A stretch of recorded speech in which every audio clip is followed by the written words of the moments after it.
où j'amène les gens vraiment à se découvrir eux-mêmes dans leurs capacités tant articulaires, musculaires et de souffle. Voilà. Qu'ils aillent vraiment chercher dans leurs possibilités. Et ça va les amener, plus ils seront dans cette écoute fine et que moi je dois guider, plus ça va les libérer. Les libérer de tension, mental calme, et puis voilà, une relaxation profonde. On parle souvent de lâcher prise. Là, on peut vraiment y accéder. Si on fait que des choses très toniques, où je suis dans le vouloir, où je me force, où c'est difficile, moi, ça va pas faire non plus trop de mal. C'est très bien déjà de faire un peu. Mais là, on peut vraiment aller chercher dans une profondeur et de se libérer. Vraiment, là, on est vraiment dans ce lâcher prise, quoi. C'est-à-dire, quelqu'un me propose par sa voix de me détendre. On n'est pas dans la sophrologie. La sophrologie, elle est très dans imaginer les choses, même si elle utilise aussi des postures et tout ça. Mais là, on est vraiment en train d'aller dans ses capacités, de se les découvrir et juste de faire un, quoi. C'est-à-dire de ne pas rester que là-haut.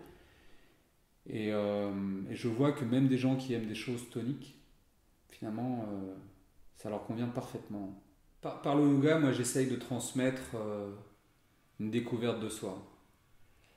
Et souvent, moi, j'aurais une tendance à aimer le yoga très tonique, très exigeant.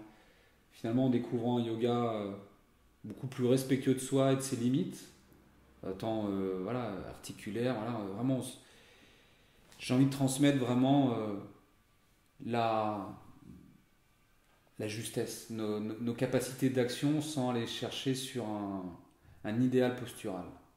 C'est très bien, les postures, les asanas, comme on les appelle.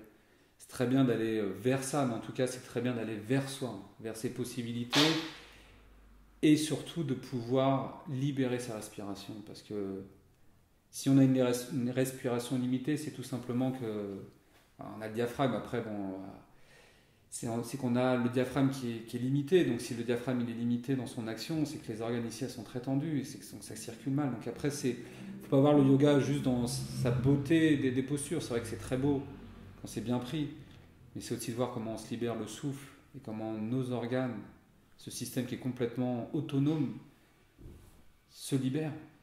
Parce que c'est ça qu'on cherche aussi derrière. C'est à se libérer. Libérer de quoi, on ne sait pas, mais en tout cas, on libère le souffle et surtout on libère notre corps. Arrêtez de penser, quoi. Juste, ce yoga me parle profondément parce que c'est, c'est une voie pour se découvrir nous-mêmes.